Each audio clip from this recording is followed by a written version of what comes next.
Saya ulangi, jadi peradangan itu adalah respon tubuh yang terprogram terhadap kerusakan sel atau kerusakan jaringan.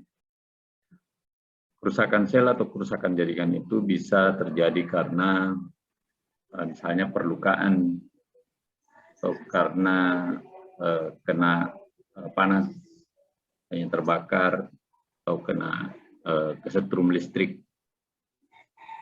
atau karena terpapar oleh bahan-bahan kimia sehingga menyebabkan terjadinya kerusakan sel. Pada tingkat yang lebih tinggi itu terjadi kerusakan jaringan.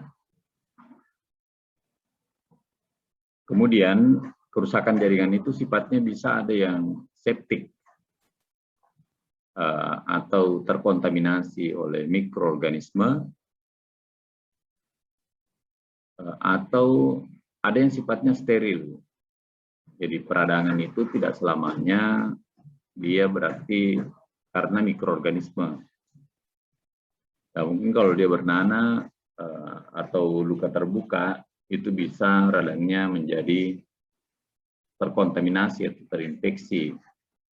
Tapi kalau dia luka bakar, misalnya luka bakar tersiram air panas kemudian melepuh, itu bukan peradangan yang disebabkan oleh mikroorganisme, tapi peradangan karena agen lain, yaitu heat atau panas. Kemudian berikutnya, the response is a rapid initiation. Jadi respon ini dimulai dengan cepat, ya, di responnya berlangsung dengan cepat. Kemudian berlangsung dengan cepat sebagai sebuah interaksi sistem humoral, ya. Di interaksi sistem yang terjadi yang melibatkan mekanisme humoral. Humoral itu adalah mediator-mediator yang larut atau ada dalam darah. Kemudian sistem sel didesain untuk membatasi meluasnya kerusakan jaringan. Jadi tubuh kita itu punya sistem yang berusaha untuk membatasi meluasnya kerusakan jaringan. Jadi kalau misalnya ada luka bakar, maka tubuh akan berusaha membatasi agar supaya luka itu tidak bertambah luas. Makanya kalau kita lihat biasanya ada luka, pinggiran sekitar luka itu merah, ya, di sekitarnya, di pinggirannya itu berusaha untuk menjaga agar supaya kerusakan itu tidak bertambah meluas. Kemudian tubuh juga berusaha menghancurkan mikroorganisme yang menginfeksi. Jadi kalau ada misalnya ada luka, kemudian ada nanah, maka kerja tubuh itu adalah, nanah itu adalah hasil, boleh disebut hasil pertarungan antara leukosit dengan mikroorganisme, sehingga sel-sel yang mati itulah yang menjadi host, ya. Karena fungsi leukosit itu salah satunya adalah mempagosit mikroorganisme, sehingga mikroorganisme itu bisa habis dipagosit. Kalau sel leukosit kita menang, maka akan terjadi proses penyembuhan. Tetapi kalau daya tahan tubuh kita lemah, maka mikroorganismenya akan bertambah banyak, ya, melakukan proliferasi atau perkembangbiakan yang akan menyebabkan tubuh mengalami kondisi sepsis, di mana mikroorganisme masuk ke aliran darah, kemudian bisa menyebabkan seorang demam tinggi, ya, sampai pada kematian. Kemudian tubuh juga menginisiasi atau memulai respon imun adaptif. Ya, jadi respon imun yang menyesuaikan terhadap kerusakan dan memulai proses penyembuhan. Di peradangan yang terjadi pada tubuh itu jangan dianggap sebagai sesuatu yang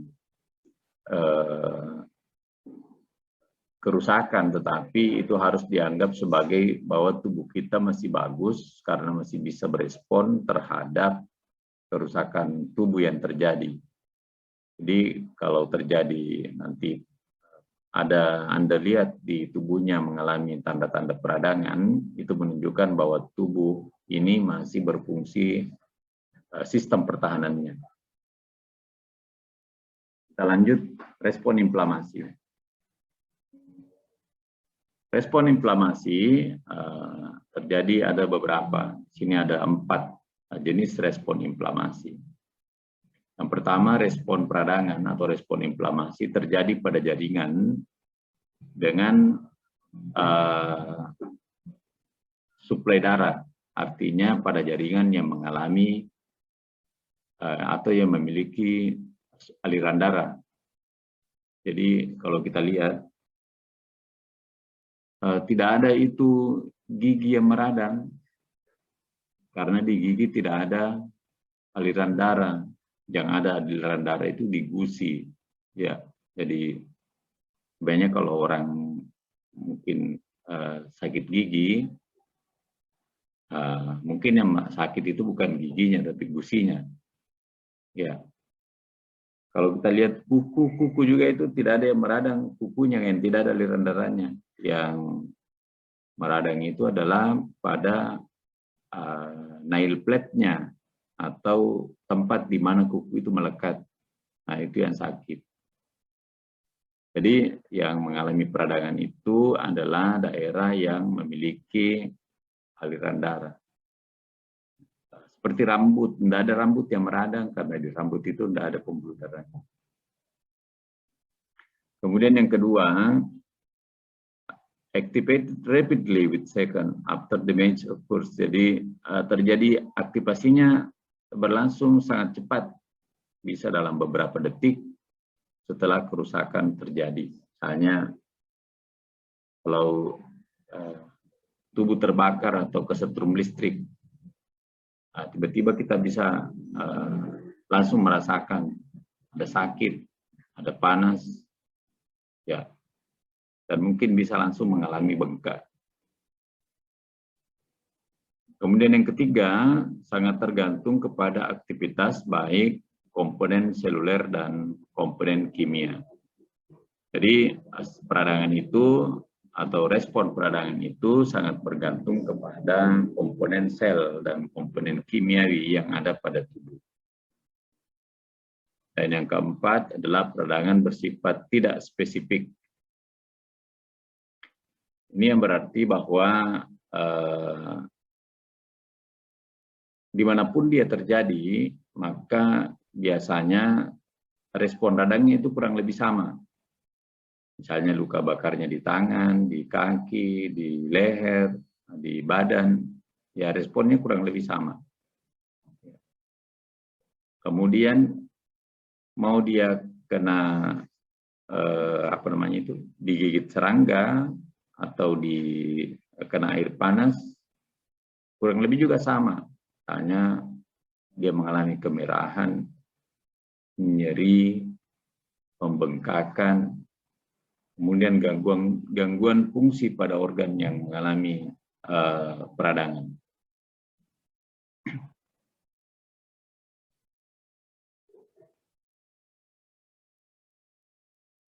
Berikutnya,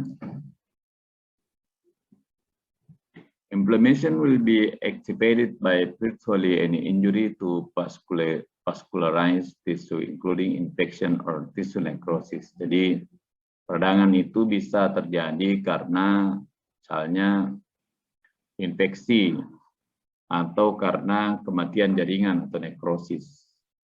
Kematian jaringan itu dicontohkan adalah karena faktor iskemia. Iskemia itu adalah kurangnya aliran darah ke salah satu jaringan tubuh sehingga daerah itu mengalami hipoksia. Nah, ini biasanya terjadi pada kasus-kasus dengan gangguan pada jantung. Ya, misalnya ada penyakit namanya angina pectoris, yaitu nyeri dada kurang dari 15 menit. Nah, itu terjadi karena aliran darah ke jantung mengalami gangguan sehingga jaringan mengalami hipoksia. Kemudian yang kedua, trauma. Trauma ini ada banyak.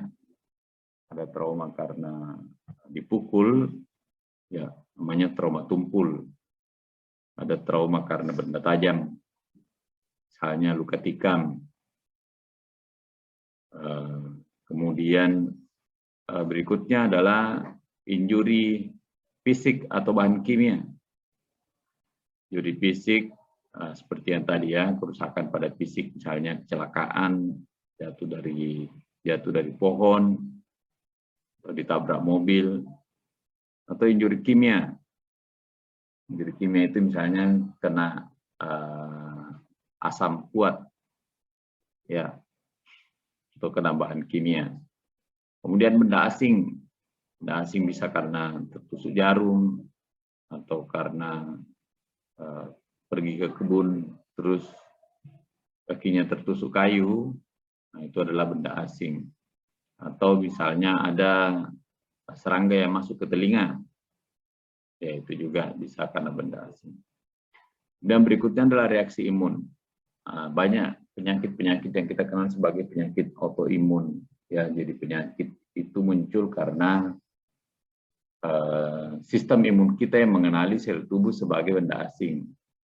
Bisa seperti contohnya pada kasus rheumatoid arthritis, ya, atau pada kasus lupus erythematosus sistemik atau LES,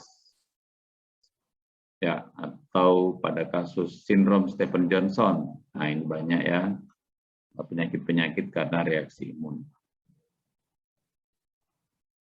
Jadi tanda klasik atau tanda kardinal dari radang akut itu pertama kali digambarkan pada abad pertama oleh seseorang yang bernama Celsus. Ya, itu mencakup tanda-tanda inflamasi. Yang pertama adalah rubor. Rubor artinya kemerahan. Jadi kalau ada peradangan, maka tanda yang bisa kelihatan adalah ada kemerahan.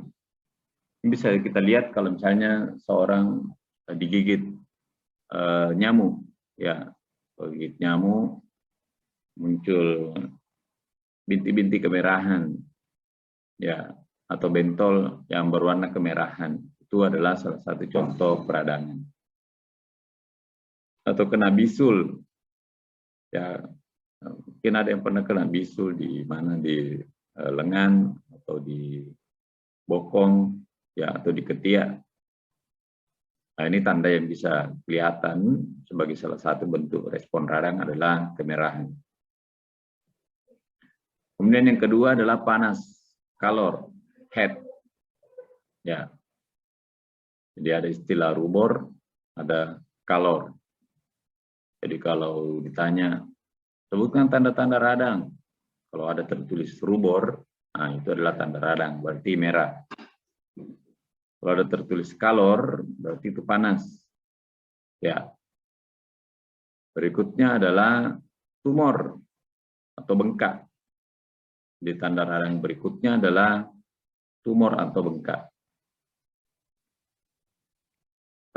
Jadi kalau ada bisul, biasanya bisulnya bengkak ya.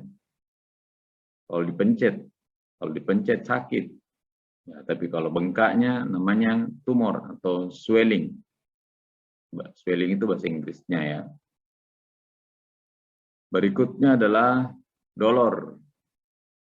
Dolor itu artinya nyeri, sakit, atau pain. Ya, jadi ada berapa tanda radang yang Anda sudah tahu? 4 ya. Pertama adalah rubor, kalor. Ketiga adalah tumor. Dan yang keempat adalah dolor. Ini dikemukakan oleh Celsus. Kemudian tanda kelima itu ditambahkan kemudian, yaitu namanya fungsiolesa. Fungsiolesa atau loss of function, ya, hilang fungsi. Jadi fungsi tubuh yang mengalami peradangan itu menjadi terganggu. Anggaplah misalnya ada bisul di pantat, tentu kita susah duduk, padahal fungsi pantat itu untuk bantu kita duduk, ya. Ada radang pada sendi misalnya, itu tadi karena faktor imun, ya, ya karena faktor reaksi imun, ya, penyakit autoimun. Sendinya susah digerakkan. Biasa kan kalau orang tua itu ada gout arthritis, ya, penyakit radang pada sendi. Itu kalau dia gerakkan tangannya pagi hari susah sekali. Ini karena terlalu banyak makan asam urat.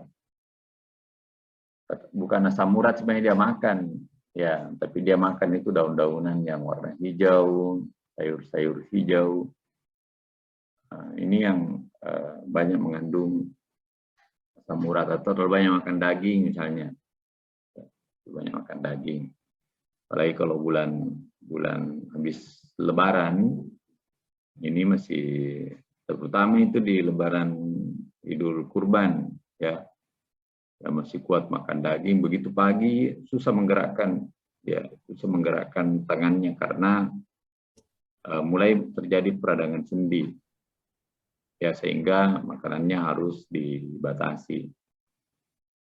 Itu salah satu fungsinya, salah satu gangguannya adalah fungsiolesa, ya, kehilangan fungsi.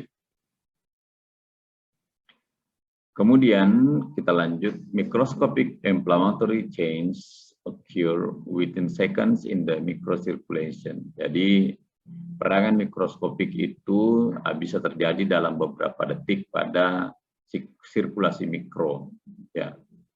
Yang dimaksud dengan sirkulasi mikro itu arteriol.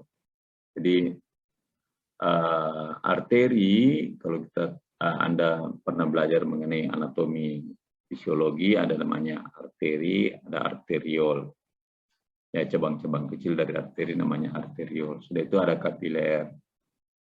Kapiler kemudian bersambung ke penula dulu, baru nanti penula itu cabang-cabang kecilnya bergabung menjadi vena, ya.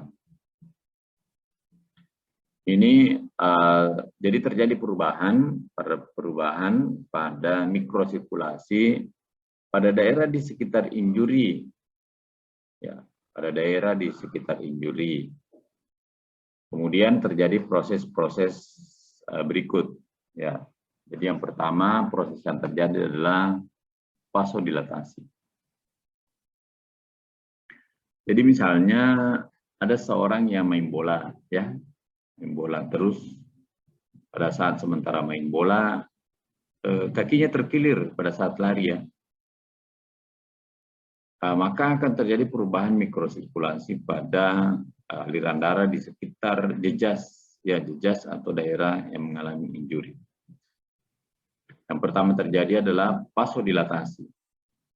Jadi peningkatan ukuran dari aliran darah, increase size of the blood vessels, ya, peningkatan ukuran dari pembuluh darah. Artinya pembuluh darahnya menjadi melebar, ya. Ini akan menyebabkan slower blood velocity and increases blood flow to the injured site. Ini akan menyebabkan aliran darah ke sana menjadi lebih lambat, tetapi meningkat, ya, meningkat jumlahnya karena adanya pelebaran. Jadi kalau pipa itu dibikin luas, maka akan banyak darah yang akan mengalir ke tempat itu, ya. Jadi increase blood flow to the injured site. Nah, itu terjadi. Makanya orang kalau biasanya dislokasi atau keseleo kakinya, tiba-tiba tidak lama kakinya langsung bengkak, ya, bengkak.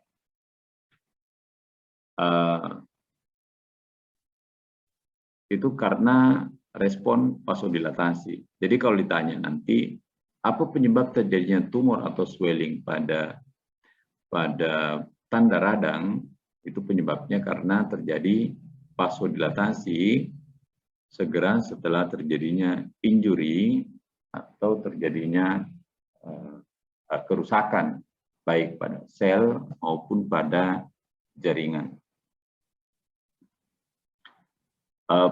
Yang terjadi selanjutnya adalah peningkatan permeabilitas vaskuler. Jadi dinding pembuluh darah itu, terutama pada dinding kapiler itu terdiri dari sel-sel endotel. Jaringan sel endotel ini itu bisa memungkinkan memiliki pori-pori yang memungkinkan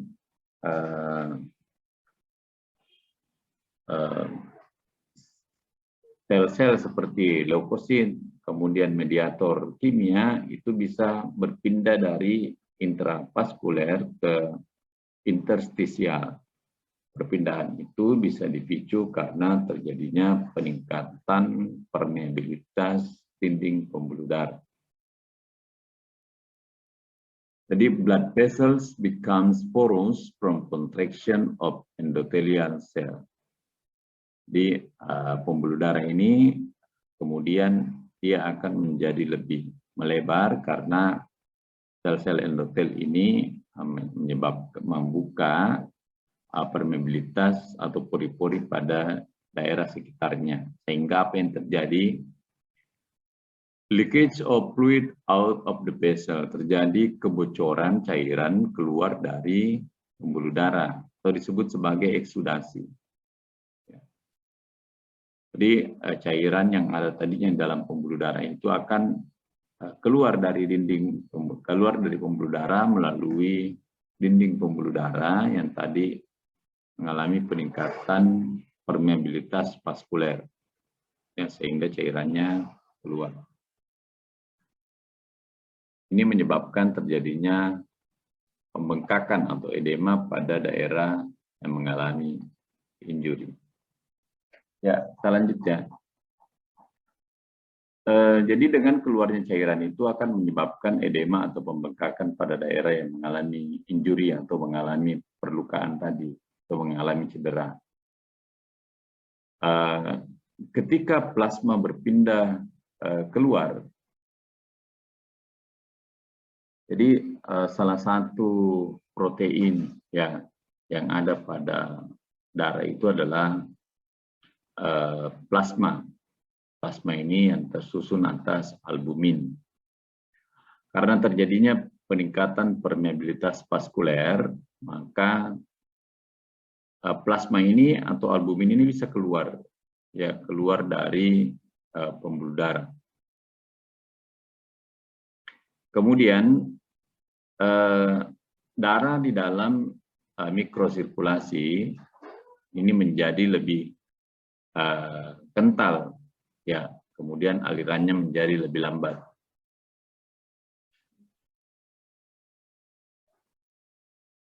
Kemudian terjadi peningkatan aliran darah dan peningkatan konsentrasi sel darah merah pada daerah peradangan. Ini akan menyebabkan terjadinya kemerahan lokal atau eritema dan daerah tersebut menjadi lebih hangat. Jadi kalau kita lihat bahwa dengan terjadinya yang pertama tadi adalah vasodilatasi dan yang kedua adalah peningkatan permeabilitas vaskuler, maka tentu aliran darah ke daerah yang mengalami peradangan menjadi lebih meningkat dan itu menyebabkan sel darah merah ke sana juga mengalami peningkatan konsentrasi. Karena konsentrasinya meningkat, maka daerah itu menjadi berwarna kemerahan. Kemudian karena aliran darah ke sana juga meningkat, maka daerah tersebut juga menjadi lebih hangat. Ya, jadi kalau kita hubungkan dengan tanda-tanda radang, maka kita sudah belajar tadi mekanisme bagaimana dia terjadi bengkak, kemudian mekanisme kenapa dia menjadi merah, dan yang berikutnya adalah mekanisme mengapa dia menjadi panas atau kalor.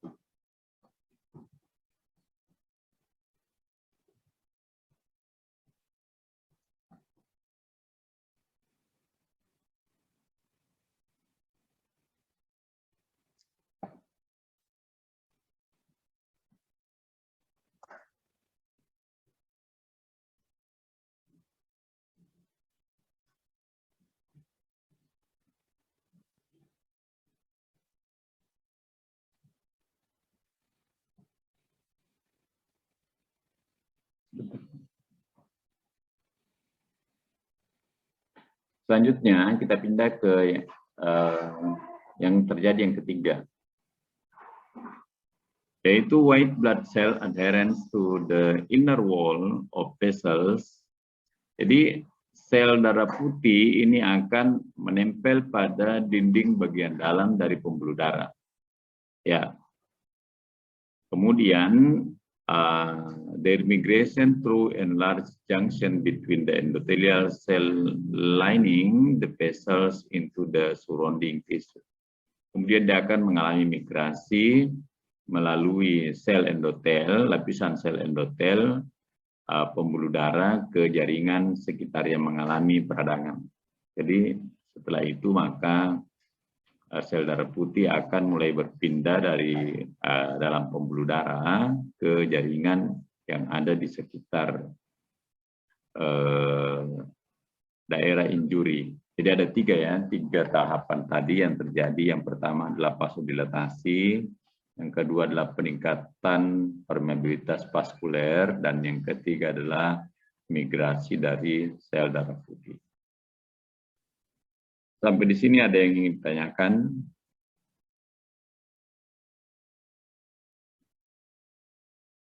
Nah, kalau kita lihat tampilannya, maka ini adalah kondisi normal ya. Ini arteriol, kemudian daerah ini adalah kapiler. Ini adalah kapiler, kemudian daerah ini adalah penula atau pena. Kemudian ini adalah limfosit atau makrofag, ya, limfosit atau makrofag. Kemudian ini adalah salah satu jenis dari sel darah putih. Nah sekarang pada kondisi yang berikutnya ini adalah kondisi terjadi peradangan, ya, terjadi vasodilatasi dan peningkatan aliran darah, menyebabkan terjadinya kemerahan dan panas. Nah, ini sekarang kalau kita lihat ini ukurannya yang normal. Nah, sekarang dia melebar. Nah, ini namanya vasodilatasi. Kemudian ini juga ya capillary bed-nya atau jaring-jaring kapilernya ini akan menjadi lebih luas atau mengalami pelebaran. Ini adalah dilatasi dari vena. Nah, kemudian cairan ya plasma ini akan keluar dari dinding kapiler hingga menyebabkan daerah sini mengalami pembengkakan. Ini adalah migrasi dari leukosit ya atau neutrofil keluar dari dalam pembuluh darah ke surrounding tissue atau jaringan di sekitarnya. Jadi kalau kita lihat bahwa perubahan lokal yang utama terjadi dalam proses peradangan itu dibandingkan dengan sirkulasi normal, itu maka peradangan ditandai dengan yang pertama adalah dilatasi dari pembuluh darah dan peningkatan aliran darah. Ya. Ini terjadi dilatasi, kemudian peningkatan aliran yang menyebabkan terjadinya kemerahan dan panas. Ya. Kemudian yang kedua adalah peningkatan permeabilitas vaskuler sehingga terjadi kebocoran plasma dari dalam pembuluh darah, menyebabkan terjadinya edema atau pembengkakan. Dan yang ketiga adalah migrasi leukosit atau perpindahan leukosit ke dinding endotel, kemudian keluar ke daerah yang mengalami injuri atau peradangan.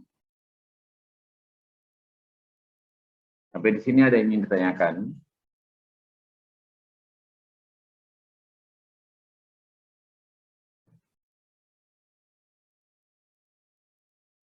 Enggak ada, Pak. Ya, kalau tidak ada saya lanjut.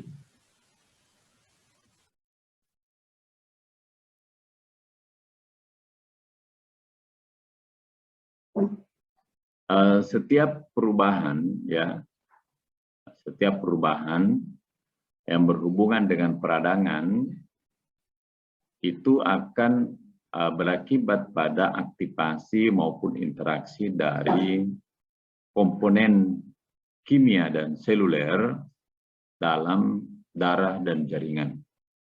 Ya. Ini perubahan vaskuler akan mengantarkan atau membawa leukosit, kemudian protein plasma, serta mediator-mediator biokimia yang lain ke daerah yang mengalami peradangan. Ya. Nah, kemudian di mana mereka nantinya akan bekerja.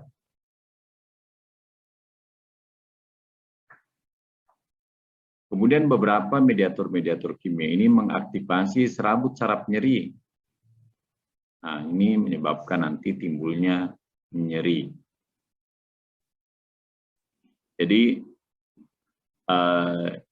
injuri atau cedera pada jaringan, kemudian nyeri, serta pembengkakan, ini mengakibatkan terjadinya kehilangan atau gangguan pada fungsi. Kenapa biasa orang tidak mau menggerakkan sendi tangannya? Karena sakit. Kenapa sendi biasanya tidak mau bergerak? Karena bengkak. Ya, kenapa biasanya sendi tidak mau bergerak? Karena ada luka. Nah, makanya tiga hal ini berkontribusi terhadap gangguan fungsi. Pertama adalah kerusakan struktur pada jaringan, kedua nyeri, dan yang ketiga adalah pembengkakan. Ya. Kemudian dalam tubuh kita ada namanya lymphatic vessel, ya, atau pembuluh limpa. Lymphatic vessel drain the extravascular fluid to the lymph nodes and may themselves become secondarily inflamed. Jadi pembuluh limpa itu bekerja untuk mengangkut, ya, cairan ekstravaskuler. Jadi tadi kan ada cairan yang keluar dari pembuluh darah, itu keluar ke jaringan interstisial atau jaringan di luar pembuluh darah. Nah, jaringan itu namanya jaringan ekstraseluler, ekstravaskuler. Jaringan ekstravaskuler. Kemudian di jaringan ekstravaskuler itu terdapat cairan yang keluar tadi termasuk protein plasmanya, itu harus diangkut kembali.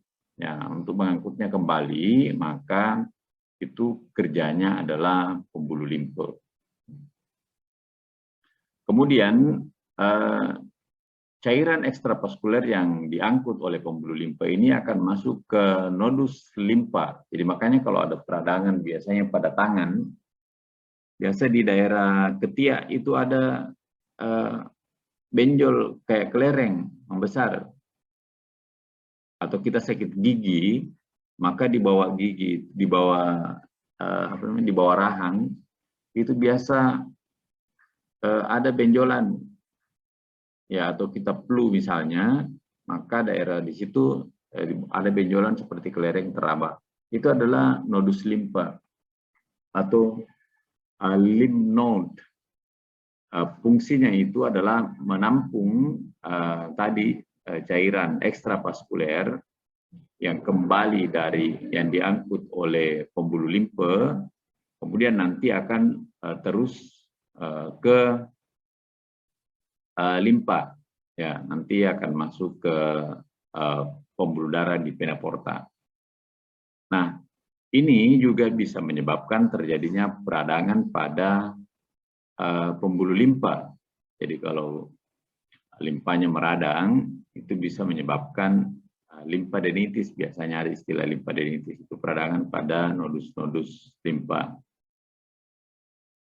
Jadi kalau limpanya meradang, kalau nodusnya yang meradang itu limfadenitis, boleh juga nanti limfangitis, itu peradangan pada limpa.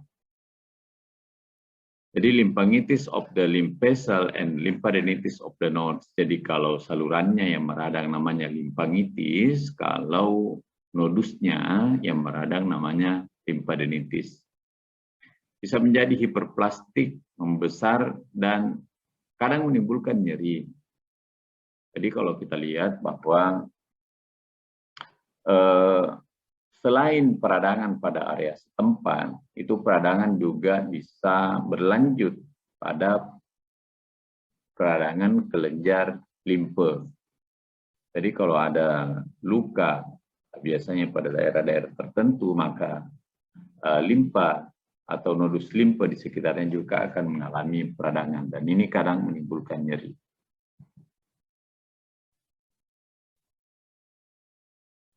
Ya, kalau kita lihat, jadi ini adalah respon inflamasi akut. Jadi ini injury cell atau ada invasi patogenik. Ini invasi patogenik adalah masuknya mikroorganisme patogen. Mikroorganisme itu ada patogen yang bisa menimbulkan penyakit, ada mikroorganisme apatogen yang tidak menimbulkan penyakit. Kemudian ini terjadi degranulasi sel mass, terjadi aktivasi dari sistem plasma, kemudian ada pelepasan dari produk-produk seluler. Ya, jadi aktivasi dari sistem plasma ini bisa mencakup bahan-bahan komplemen, kemudian bahan-bahan pembekuan, dan kinin. Ya. Kemudian nanti ini akan berlanjut pada terjadinya vasodilatasi. Nah, jadi sebenarnya vasodilatasi itu dipicu oleh ini, ya, mediator-mediator kimia yang dihasilkan karena adanya cedera sel atau adanya invasi patogenik. Jadi ini beberapa hal yang terjadi, vasodilatasi menyebabkan kemerahan dan panas tadi. Kemudian permeabilitas vaskuler yang meningkat menyebabkan terjadinya edema atau pembengkakan. Kemudian infiltrasi seluler, jadi tadi sel darah putih, ini makrofag atau neutrofil berpindah ke jaringan, ini akan memfagosit mikroorganisme yang berada di sekitar sini yang menyebabkan infeksi atau jaringan-jaringan yang mengalami kerusakan dan bisa terbentuk pus. Ya. Kemudian berikutnya adalah ini tadi clotting. Ya, clotting itu bisa menyebabkan terjadinya trombosis atau pembekuan darah. Jadi kalau misalnya ada luka yang mengeluarkan darah, kerusakan pada dinding pembuluh darah, dinding ini kemudian akan ditutupi oleh trombus, ya, bekuan, melalui mekanisme pembentukan bekuan namanya trombosis. Kemudian berikutnya ada stimulasi pada ujung-ujung saraf. Nah, ini bisa menyebabkan terjadinya nyeri, ya, nyeri akibat stimulasi pada serabut-serabut saraf. Jadi sebagai kesimpulan bahwa respon peradangan akut pada respon peradangan akut, bahwa peradangan itu biasanya dimulai dengan adanya injury sel atau kerusakan sel, dan mungkin bisa berlanjut komplikasi melalui infeksi, misalnya ada luka bakar. Terus luka bakar itu menyebabkan kerusakan pada kulit. Tadinya tidak ada infeksi, tetapi karena dalam proses perawatannya tidak dirawat dengan baik, mikroorganisme ini ada di mana-mana, ada di udara, ada di serangga, misalnya ada lalat, ya. Atau luka bakarnya kan biasanya itu dirawat terbuka, tidak ditutup. Nah, tetapi kalau dia tidak dibarengi dengan pemberian profilaksis antibiotik misalnya, maka terjadi infeksi. Nah, itu adalah komplikasi oleh infeksi. Maka ada beberapa mekanisme yang terjadi, yaitu degranulasi sel emas, kemudian aktivasi dari sistem plasma, dan pelepasan komponen subseluler dari sel yang mengalami kerusakan ini akan terjadi. Nah, sistem ini saling bergantung satu sama lain, ya, atau interdependen. Sehingga satu terinduksi, maka yang lain juga akan terinduksi. Jadi satu terpicu, yang lain juga ikut terpicu ya. Misalnya degranulasi sel emas menyebabkan induksi dua mekanisme yang lain, yaitu pelepasan produk seluler. Kemudian akibatnya ini akan berkembang atau terjadi peradangan yang menimbulkan atau bisa dikenali melalui gejala klinis maupun mikroskopis. Ya, gejala klinisnya tadi ada 5 ya. Saya ulangi kembali, ada rubor kemerahan, ada tumor pembengkakan, ada apa lagi? Kalor panas, ada apa lagi? Dolor, nyeri, dan yang terakhir adalah ada fungsiolesa atau gangguan fungsi. Ya. Jadi sejumlah gejala atau manifestasi klinis yang tampil itu tergantung pada derajat atau respon radang yang terjadi. Kemudian ada beberapa keuntungan dari peradangan ini. Ya, kenapa? Jadi radang itu punya manfaat. Jadi kalau kita lihat bahwa tubuh kita merasa sakit karena ada radang, tapi ada manfaatnya. Yang pertama adalah mencegah infeksi atau kerusakan lebih lanjut akibat invasi mikroorganisme. Jadi kalau kita tidak ada mekanisme radang atau inflamasi, kerusakan itu akan berlanjut terus. Jadi coba bayangkan kalau misalnya tadinya lukanya hanya di jari telunjuk, tapi karena tidak ada mekanisme radang, lama-lama sampai di pergelangan tangan. Kemudian akhirnya tangannya harus dipotong. Ya, bisa berlanjut terus sampai seluruh tubuh mengalami kematian. Tapi kita sangat beruntung karena ada mekanisme radang yang membantu sehingga mencegah terjadinya infeksi lebih lanjut. Kemudian yang kedua adalah membatasi dan mengontrol proses peradangan. Ya. Jadi masuknya protein plasma atau sistem protein plasma termasuk sistem pembekuan, enzim plasma, dan sel misalnya eosinofil mencegah respon peradangan menyebar ke area yang sehat. Kemudian yang ketiga, interaksi dengan komponen sistem imun adaptif dapat menghilangkan respon yang lebih spesifik terhadap patogen yang mengkontaminasi melalui influx makrofa dan limfosit yang menghancurkan patogen. Kemudian berikutnya adalah prepare the area of injury for healing and repair through removal of bacterial product. Jadi area yang mengalami injury itu disiapkan untuk mengalami perbaikan ataupun penyembuhan dengan cara menghilangkan produk-produk bakteri, sel-sel yang mati, dan produk peradangan yang lain. Jadi kalau ada luka, maka untuk bisa sembuh, maka jaringan-jaringan matinya harus dibuang. Ya, bakterinya harus dimatikan, ditangkap semua bakteri yang penyebab kerusakan itu, dan itu hanya bisa terjadi melalui mekanisme inflamasi. Ya, jadi mekanisme inflamasi ini penting bagi tubuh untuk kita tetap bisa tubuh kita bisa mengalami regenerasi dan perbaikan sehingga bisa mengalami penyembuhan. Seandainya tidak ada inflamasi, maka mungkin luka-luka kita yang lama, ada bisul di tangan, apalagi yang pernah kena cacar misalnya, itu tidak hilang-hilang bekasnya, muncul terus.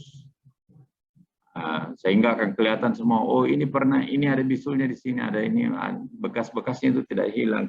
Muncul terus semua kerusakan-kerusakan yang pernah ada. Nah, karena adanya inflamasi, maka tubuh kita itu lebih bisa berfungsi untuk melakukan perbaikan otomatis. Jadi kalau cicak, misalnya lepas ekornya, bisa muncul ekor yang baru. Begitu juga kalau tubuh kita mengalami kerusakan jaringan, maka itu akan terganti dengan jaringan yang baru. Sayangnya, kalau seorang misalnya dipotong tangannya, tidak bisa tumbuh tangan yang baru. Ya, cuman itu bedanya. Nah, misalnya dipotong kepalanya, tidak bisa tumbuh kepala baru. Ya, jadi hanya sifat perbaikannya itu adalah penyembuhan yang memungkinkan tidak kehilangan organ. Tapi kalau dia kehilangan organ, maka tidak bisa terjadi penggantian organ baru.